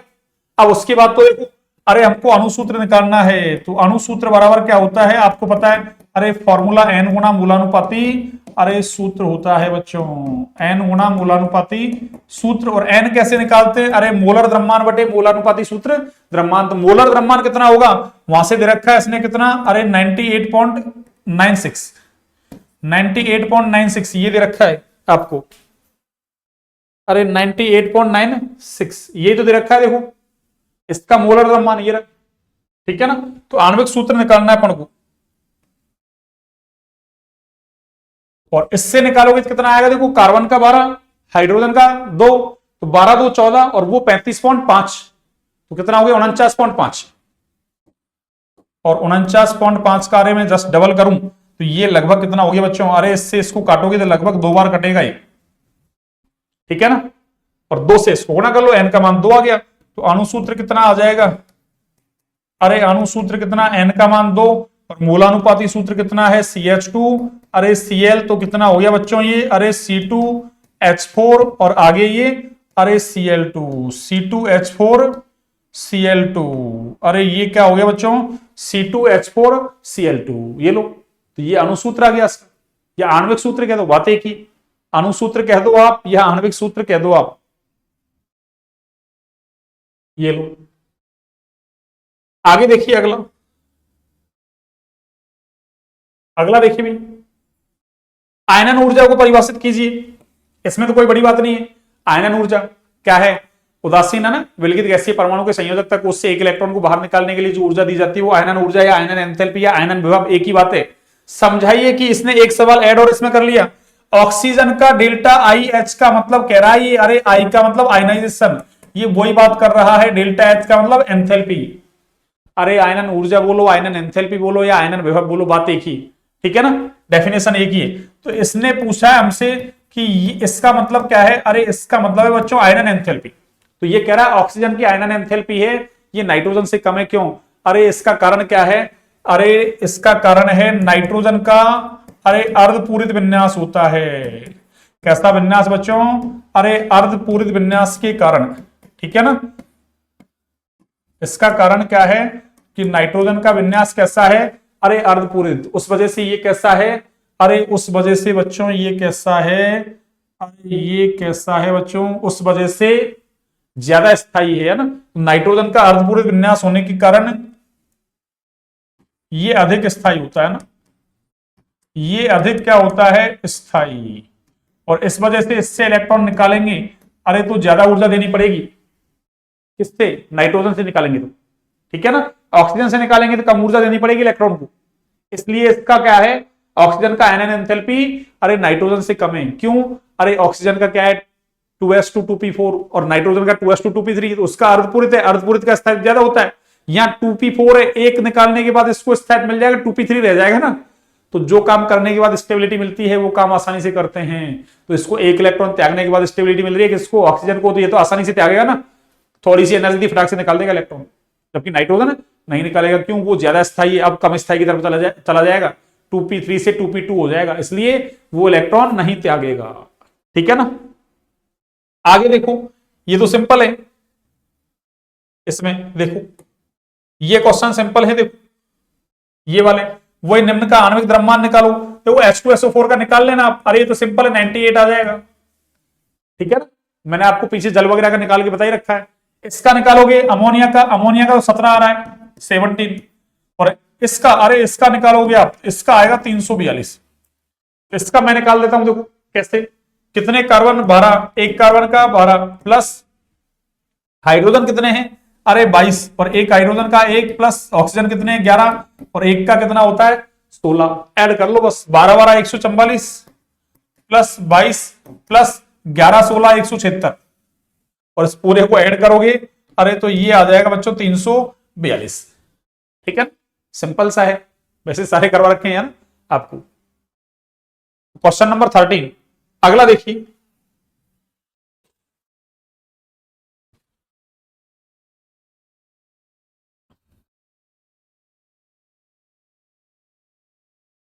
हाँ जी, सबसे लास्ट देखिए,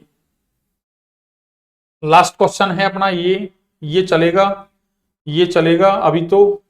हाँ देखिए, करते हैं,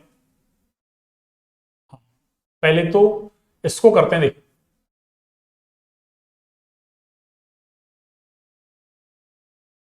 हाँ जी, ये आपके है ना निबंधात्मक क्वेश्चन आ गया, आपके दीर्घ उत्तरीय क्वेश्चन। कैसे? दीर्घ उत्तरीय क्वेश्चन। देखना, संकरण किसे कहते हैं, ये तो सिंपल सी बात है। CH4 में संकरण को समझाइए। अरे संकरण किसको कहते हैं? दो या दो से अधिक ना, लगभग समान ऊर्जा विभिन्न आकृति के दो या दो से अधिक कक्षक आपस में मिलते हैं, अपनी ऊर्जा का पुनर्वितरण करते हैं, उतनी संख्या में समान ऊर्जा समान आकृति के नए कक्षक बनाते हैं, ये कक्षक संकरित कक्षक, और इस प्रोसेस को संकरण कहते हैं। ये सब कुछ तो आपको आता है। CH4 में संकरण को समझाइए, ये भी डिटेल में देखो, आपको वैसे है ना समझा रखा है थ्योरी में, है ना, फिर भी मैं एक बार समझा देता हूँ आपको। देखो यही निकाल लेते हैं, देखो, या एक बार इसको ना, चलो उधर लेते हैं ना, पीछे वाले में ले लेते हैं इसको, एक बार इसमें ले लेते हैं, इधर जगह है ना अपने पास।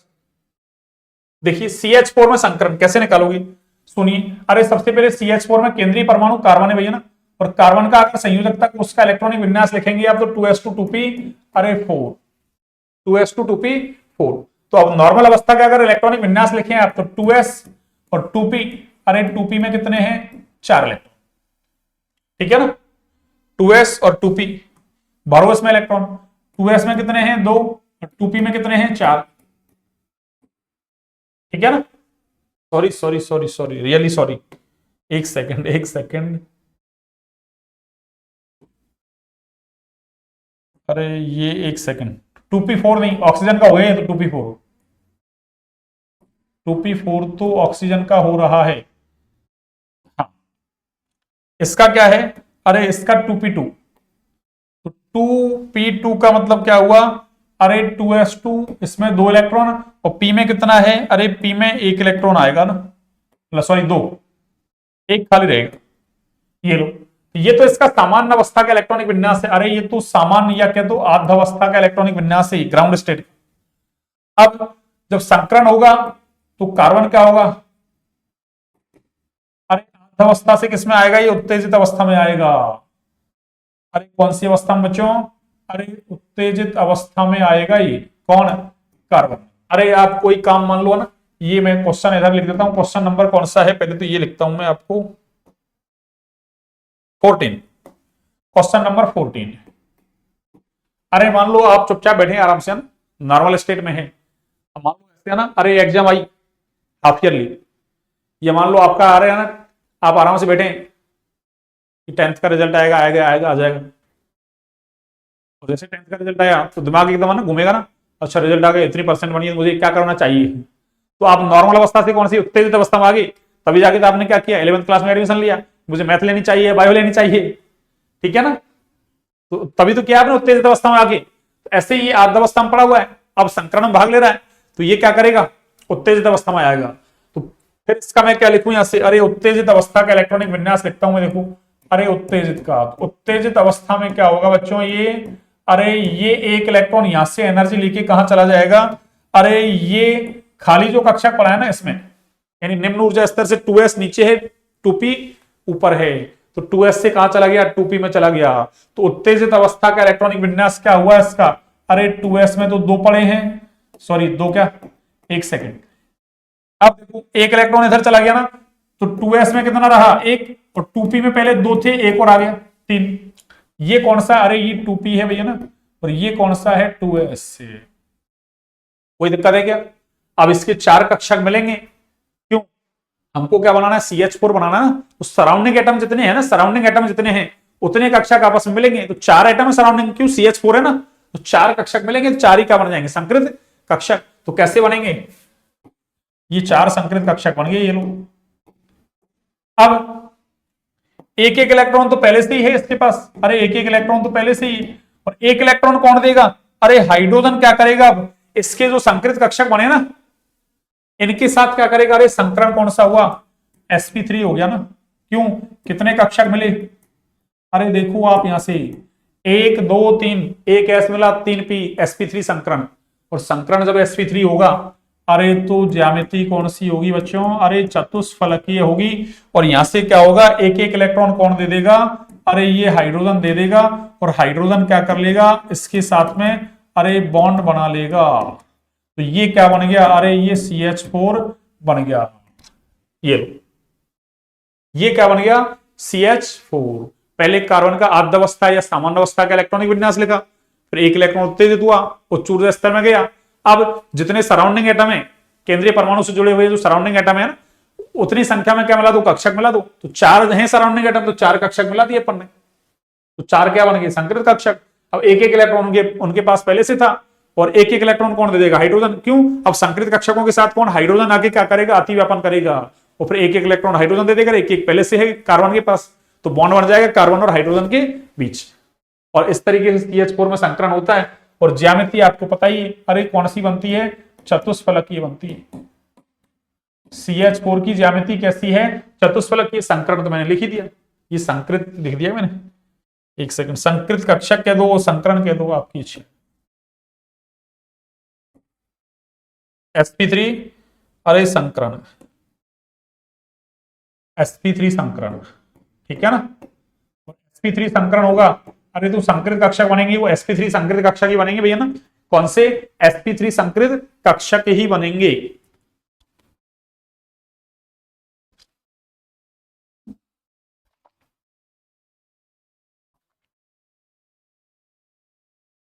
हाँ भाई, ये लो, आगे देखिए, अगला अगला क्वेश्चन क्या है, देखो क्वेश्चन नंबर 15 देखिए आप, आपको थोड़ा बड़ा करूं क्या, हाँ वैसे सही आ रहा है। तो 2Cl गैस, उससे Cl2 बन रहा है। अरे 2Cl इससे क्या बन रहा है? अरे Cl2 बन रहा है।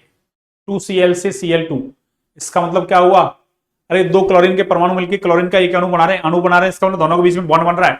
और जब भी बॉन्ड फॉर्मेशन होता है, अरे बंध बनता है, ऊर्जा निकलती है, यानी ऊष्माक्षेपी प्रोसेस होता है। और ऊष्माक्षेपी होता है तो अभी तो पीछे लिख के आए कि डेल्टा एच कैसा होगा? अरे नेगेटिव होगा इसके लिए। और देखो यहां से देखा जाए तो इधर तो देखो, अरे दो परमाणु, उधर एक अणु है।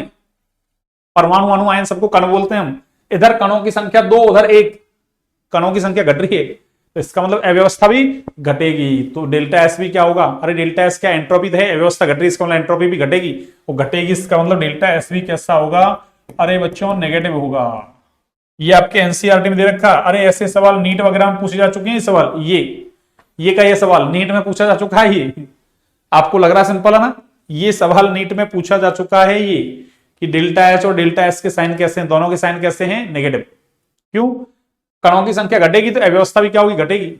अरे मान लो एक कमरा है, या मान लो अरे एक ग्राउंड है, उसमें है ना 1000 आदमी है, अव्यवस्था ज्यादा होगी, है ना, धक्का मुक्की ज्यादा मचेगी।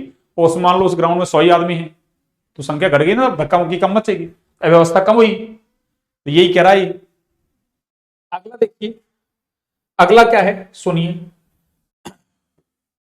ये कह रहा है निम्नलिखित में से प्रत्येक अभिक्रिया के लिए साम्य स्थिरांक केसी का व्यंजक लिखिए। अरे केसी साम्यावस्था स्थिरांक है। साम्यावस्था स्थिरांक केसी क्या होता है? उत्पाद की सांद्रता कौन? अभिकारक की सांद्रता। तो उत्पाद की सांद्रता को ऊपर लिखो और अभिकारक की सांद्रता को नीचे लिख दो, बस सिंपल सा है। तो देखो ओवरऑल अभिक्रिया में देखें तो इसमें ये उत्पाद है दोनों, ये क्या है? अभिकारक। तो क्या करूंगा मैं? अरे फर्स्ट अभिक्रिया के लिए लिख रहा हूं मैं ना, किसके लिए? फर्स्ट वाली के लिए। ये लो क्या होगा? केसी बराबर क्या होगा भाई? अरे उत्पाद कौन है? ये दोनों हैं। ये लो NO की कंसंट्रेशन और Cl2 की कंसंट्रेशन, ये लो। और अपॉन में क्या आएगा? अरे अपॉन में क्या आएगा भाई? NOCl की अरे कंसंट्रेशन, ये लो। और स्टाइकोमेट्रिक गुणांक, अरे ये आगे गुणांक के नहीं, ये कहाँ आते हैं? पावर में। तो NO की पावर कितना होगा? 2। और इधर NOCl की पावर भी कितना होगा? 2। Cl2 की पावर तो 1 ही, इससे तो कोई दिक्कत नहीं है। ये लो, इसके लिए मैंने साम्यावस्था स्थिरांक का क्या लिख दिया? व्यंजक लिख दिया। दूसरी अभिक्रिया के लिए देख लो, इसके लिए ध्यान रखें, शुद्ध ठोस या शुद्ध द्रव होते हैं ना, उनको अपन केसी या केपी के व्यंजक में लिखते नहीं है ना। केसी या केपी के व्यंजक में अरे लिखते नहीं है। तो क्या लिखूं मैं इसके लिए? यहां से केसी बराबर क्या होगा? हाँ, ये एक्वस वाले को ले लेंगे ना, लेकिन प्योर सॉलिड या प्योर लिक्विड होता है, अरे उसकी कंसंट्रेशन को 1 मानते हैं ना। तो क्या हो जाएगा? यहां से उत्पाद ओवरऑल देखा जाए तो ये है, तो क्या लिखा जाएगा? CH3COOH इसकी कंसंट्रेशन इनटू अरे C2H5OH इसकी कंसंट्रेशन। इनके स्टाइकोमेट्रिक गुणांक तो दोनों की 1-1 है, और इसका भी 1 ही है। तो नीचे क्या आ जाएगा आपके? अरे CH3COOC2H5, ये लो।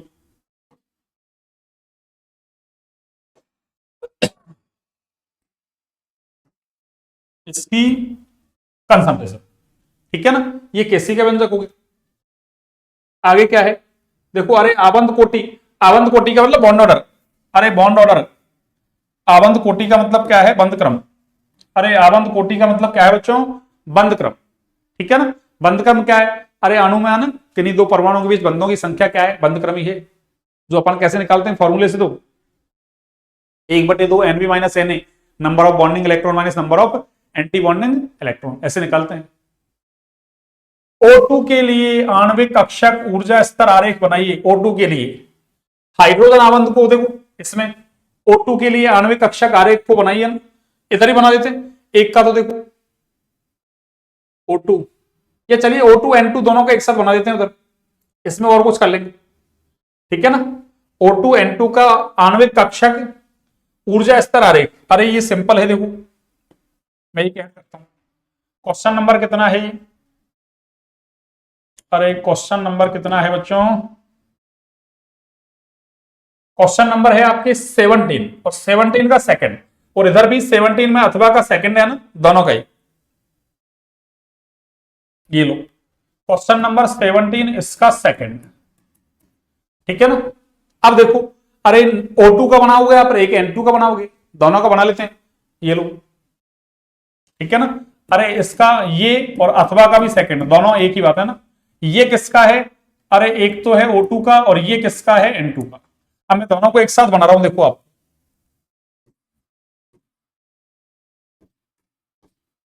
दोनों को एक साथ बना देता हूं मैं आपको, जिससे आपको दिक्कत नहीं आए।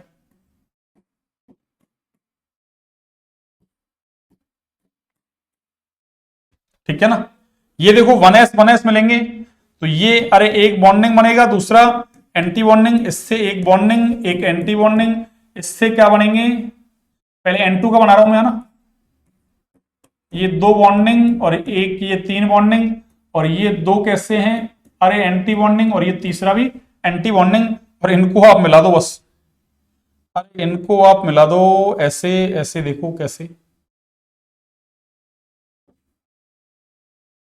इनको ऐसे मिला दो आप,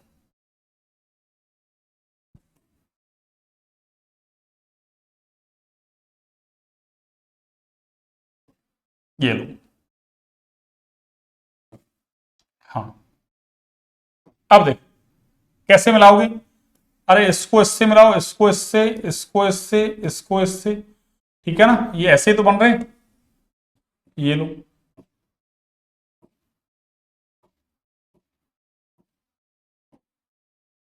ये लो,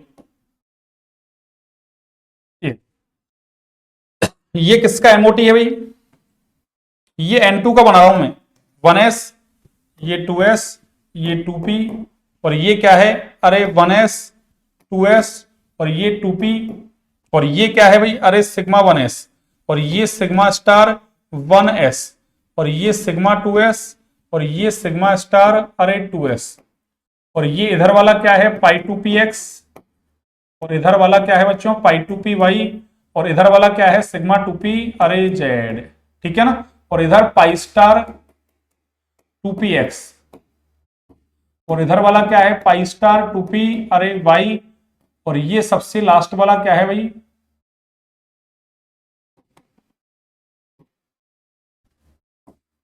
2py, और ये सिग्मा स्टार 2p अरे z, ठीक है ना। बस फर्क क्या है, ये इधर वाला तो किसका है, अरे ये तो N2 का है, और O2 का बनाओगे आप तो O2 के में क्या होगा, अरे सिग्मा 2pz की ऊर्जा कम हो जाएगी और इन दोनों की ऊर्जा क्या रहेगी ज्यादा। बस ये फर्क है कि ये तो क्या हो गया आपके सिग्मा अरे 2pz, और ये क्या है बच्चों अरे पाई 2px, और ये क्या है पाई 2py, यानी एक तरीके से इन दोनों डिब्बों को हटाओ और इन दोनों डिब्बों को लगा दो ऐसे कैसे, या यूं कह दो ये नीचे ये ऊपर चला जाएगा किसमें O2 में, ये O2 का एमओटी आरेख हो गया, ये O2 का हो गया, ठीक है ना।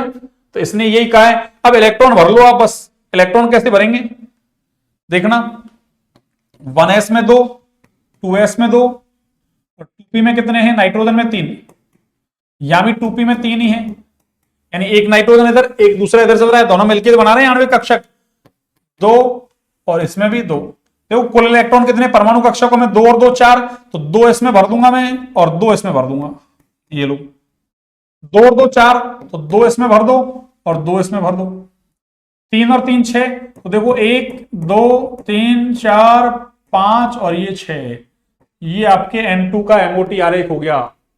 ऑक्सीजन होता तो यहां तक तो सेम ही है, बस ये नीचे आ गए ना, तो पहले इसमें 2 भर दूंगा और फिर इसमें क्या कर दूंगा, अरे 1 और ये 2 3 4, और फिर क्या होगा ऑक्सीजन के लिए, अरे इधर ये वाले जो है ना, ये वाले इधर वाले ये, ठीक है ना, इसमें भी 1 और 1 चला जाएगा, ठीक है ना, ये ध्यान रखें, वो बाहर नहीं निकालने है तो वहीं पर, बस मैं इसको फिट करूंगा तो ऐसे बन जाएंगे, फिर मुझे इलेक्ट्रॉन तो दिखाने पड़ेंगे, तो इसमें आणविक कक्षक ऊर्जा स्तर आरेख का है ना, ये बन गया। अब अगर आप निकालना चाहो यहां से कुछ भी निकाल लो, कोई सा भी है ना, जैसे मान लो अरे मुझे बॉन्ड ऑर्डर निकालना है, तो बॉन्ड ऑर्डर का फॉर्मूला क्या है 1/2 अरे NB minus NA, number of bonding electron minus number of anti bonding electron, निकालो N2 के लिए, देखो कितना होगा, अरे 1/2, नंबर ऑफ बॉन्डिंग कितने, बॉन्डिंग वाले बगैर स्टार वाले 2 4 6 8 10, 10 माइनस 2 और 2 4, तो कितना हुआ, अरे 1/2 इंटू 6, तो कितना आएगा ये, अरे 3, इसका मतलब अरे नाइट्रोजन और नाइट्रोजन के बीच में कौन सा बॉन्ड है बच्चों, अरे ट्रिपल बॉन्ड है, कौन सा बॉन्ड है, ट्रिपल बॉन्ड है। नाइट्रोजन नाइट्रोजन के बीच कौन सा बॉन्ड है? अरे ट्रिपल बॉन्ड है। ऑक्सीजन में निकाल लो, देखो ऑक्सीजन में निकालोगे तो क्या होगा? अरे बॉन्ड ऑर्डर बराबर क्या है? 1/2 NB minus Na। NB NB कितने हैं? वही एनबी तो वही सेम ही है, देखो। अरे 2 4 6 8 10 10। एंटी बॉन्डिंग कितने? Na 2 4, और वो भी तो एंटी बॉन्डिंग वाले हैं, ये वाले तो कितने? 6। 10 माइनस 6 कितना हुआ? अरे 4। 1/2 इंटू अरे 4 तो कितना आ गया बच्चों? 2। इसका मतलब ऑक्सीजन ऑक्सीजन के बीच कैसा बॉन्ड है? अरे डबल बॉन्ड है। आगे चाहो तो ऑक्सीजन कैसा है? अरे अणुचुंबकीय है, ये लो चाहे तो आप। जबकि नाइट्रोजन कैसा है? क्यों? यहां दो दो अयुग्मित इलेक्ट्रॉन है, जबकि यहां कोई भी अयुग्मित इलेक्ट्रॉन नहीं है नाइट्रोजन के पास। इसका मतलब नाइट्रोजन कैसा है भाई? अरे प्रतिचुंबकीय है भाई, है ना? कैसा है बच्चों? प्रतिचुंबकीय। ये लो, ये मैंने आपको क्या बना दिया? ये अरे ये एमओटी आरेख है, एमओटी आरेख।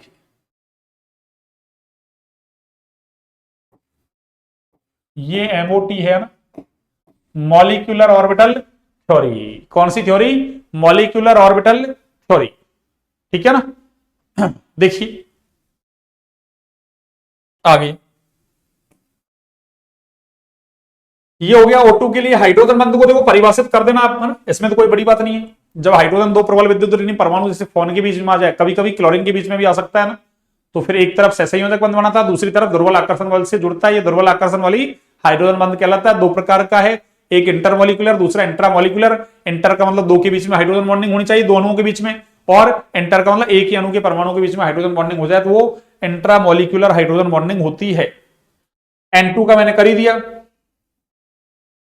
देखो अगला क्वेश्चन पूछ रहा है क्या? ऊष्मागतिकी का प्रथम नियम क्या है? अरे ऊष्मागतिकी का प्रथम नियम है ना, ऊर्जा संरक्षण नियम पर आधारित है कि ऊर्जा को ना तो उत्पन्न कर सकते ना ही नष्ट कर सकते। अर्थात ऊर्जा कैसी रहती है? संरक्षित, यानी ऊर्जा का एक रूप से दूसरे रूप में परिवर्तन संभव है।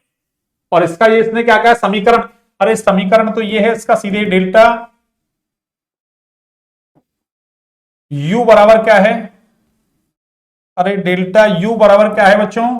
Q प्लस अरे W। डेल्टा U बराबर Q प्लस W, ये इसका फॉर्मूला है, ठीक है ना? तो चाहे तो आप ये भी लिख सकते हैं, W की जगह माइनस PD भी लिख लो, वो उसको उधर ले जाओ, तो Q बराबर डेल्टा U प्लस P अरे डेल्टा V, ऐसा भी लिख सकते हो आप।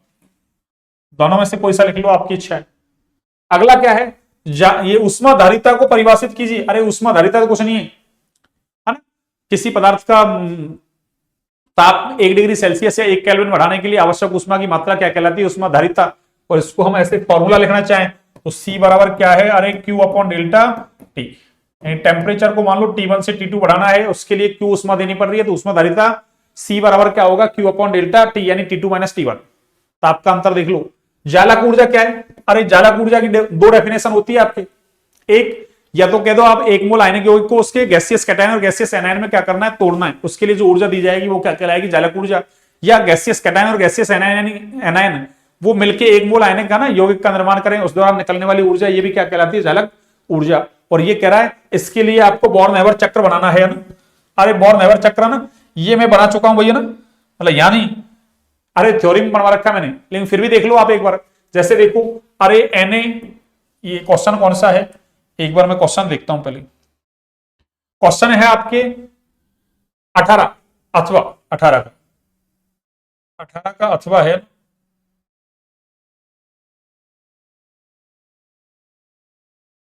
18 का अथवा, अथवा वाला ना, OR और वाला। अच्छा ये 7 रह गया पहले, चलो कोई बात नहीं, 8 में बना दिया अपन ने। चलिए हाँ, देखिए 18 में क्या है? देखो अरे यहाँ Na ये सोडियम धातु है, और ये क्या है? क्लोरीन। अरे ये गैस है, वही हेस का, अरे हेस का नियम लग जाएगा, और ये क्या हो जाएगा? NaCl का फॉर्मेशन हो जाएगा। ये सॉलिड है, पर हमको Cl एक ही चाहिए, तो इसका हाफ Cl2 कर दूं मैं। अब देखो पहले क्या होगा? अरे सोडियम है ना, ये तो एक स्टेप में बना दिया मैंने ऐसे, इस दौरान एंथैल्पी में जो भी परिवर्तन हुआ है, अरे फॉर्मेशन हुआ है ना, इसको मैंने डेल्टा एच एफ कह दिया, ठीक है ना। अब यहां से पहले इसको क्या करना पड़ेगा, अरे गैसीय अवस्था में लाना पड़ेगा हमको। ऐसे क्लोरीन तो सीधे ही गैसीय अवस्था में है, लेकिन ये अणु है भैया ना, अरे क्लोरीन क्लोरीन के बीच में बॉन्ड है, आधा अणु है, तो एक अणु को बीच बॉन्ड को तोड़ना है तो पूरी एनर्जी देनी पड़ेगी, तो आधा तोड़ना तो आधी एनर्जी देनी पड़ेगी। तो यहां से क्या हो जाएगा, अरे ठोस को सीधे ही गैस में चेंज करना है ना, तो हमको क्या देनी पड़ेगी बच्चों, अरे डेल्टा एच सब्लिमेशन देनी पड़ेगी। जबकि इधर अरे डिसोसिएशन, लेकिन कितनी, हाफ, ठीक है ना, dy2 कह दो या हाफ डी कह दो ना, एक ही बात है, डिसोसिएशन एंथैल्पी, या ऐसे कह दो चाहो तो, देखो 1/2 डेल्टा एच, अरे डिसोसिएशन कह दो आप चाहो तो। इससे क्लोरीन का परमाणु मिल जाएगा हमको, एक सेकंड, क्लोरीन का परमाणु ये लो गैस। अब इससे क्या करें अपन, अरे इससे एक इलेक्ट्रॉन निकालें तो ये क्या बन जाएगा, Na+ क्या गैस, और इसमें क्या करें एक इलेक्ट्रॉन जोड़ें तो ये क्या बनेगा, Cl-, अरे गैस। इसमें से एक इलेक्ट्रॉन निकाला, इसमें एक इलेक्ट्रॉन जोड़ा, देखना Na+ गैस और ये Cl- गैस मिलके क्या बना देगा, अरे 1 मोल NaCl बना देगा। इस दौरान जो ऊर्जा निकलेगी, अरे बच्चों वो ऊर्जा कौन सी है आपके, चाहो तो डेल्टा एच यू कह दूं मैं, जालक एंथैल्पी या जालक ऊर्जा, ठीक है ना। ये ऊर्जा कौन सी है, अरे ये वाली, ये इलेक्ट्रॉन निकाल रहे हैं तो ये आपके आयनाइजेशन एंथैल्पी है, आयनन ऊर्जा, और यहां इलेक्ट्रॉन जोड़ रहे हैं तो ये आपके इलेक्ट्रॉन बंधुता है भैया ना। क्या कहा मैंने, हेस का नियम देख लो आप, अरे पहले एक स्टेप में सोडियम क्लोरीन मिलकर NaCl बना रहा है, अब मैंने अलग अलग स्टेप में करके और ये NaCl बना दिया। तो अपन ने ये कहा था गैसीय धनायन और गैसीय ऋणायन मिलकर 1 मोल आयनिक यौगिक का निर्माण करे तो उस दौरान निकलने वाली ऊर्जा क्या कहलाएगी, अरे जालक ऊर्जा या जालक एंथैल्पी, ठीक है ना। इसका मतलब क्या हुआ, हेस का नियम अगर मैं लगाऊं इसमें, तो हेस का नियम तो यही कह रहा था ना कि ये एंथैल्पी चेंज और ये सारा एंथैल्पी चेंज कैसा होगा, बराबर होगा। इसका मतलब मैं ऐसे कह सकता हूं कि डेल्टा एच, अरे फॉर्मेशन बराबर क्या होगा, अरे डेल्टा एच सब्लिमेशन, ऊर्ध्वपातन एंथैल्पी, सब्लिमेशन का मतलब ऊर्ध्वपातन एंथैल्पी, प्लस ये क्या है भाई, अरे आयनाइजेशन एनर्जी, प्लस ये क्या है, half delta H dissociation, plus क्या है, अरे ये इलेक्ट्रॉन बंधुता, इलेक्ट्रॉन एफिनिटी,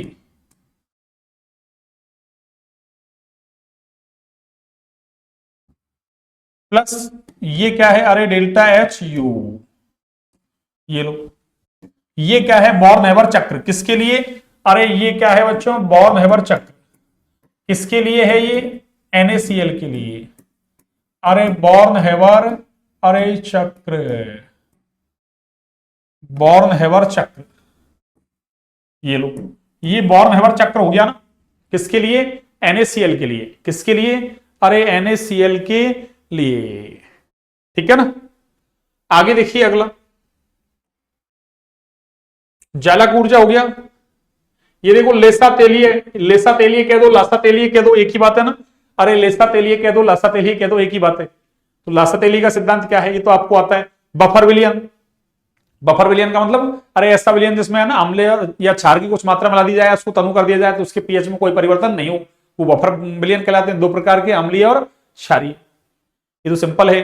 लासा तेलीय आपको पता ही है कि जब किसी अभिक्रिया की साम्यावस्था पर ताप दाब सांद्रता में परिवर्तन किया जाए तो अभिक्रिया उस दिशा में है ना विस्थापित होती है जिधर किए गए परिवर्तन का प्रभाव कैसा हो, कम से कम, ऐसा लासा तेलीय का सिद्धांत है। कई सारे इसको प्रभावित करने वाले कारक वगैरह पढ़े हैं अपन, है ना, पर इसने सिंपल पूछा सिद्धांत 1 नंबर में। आगे देखो,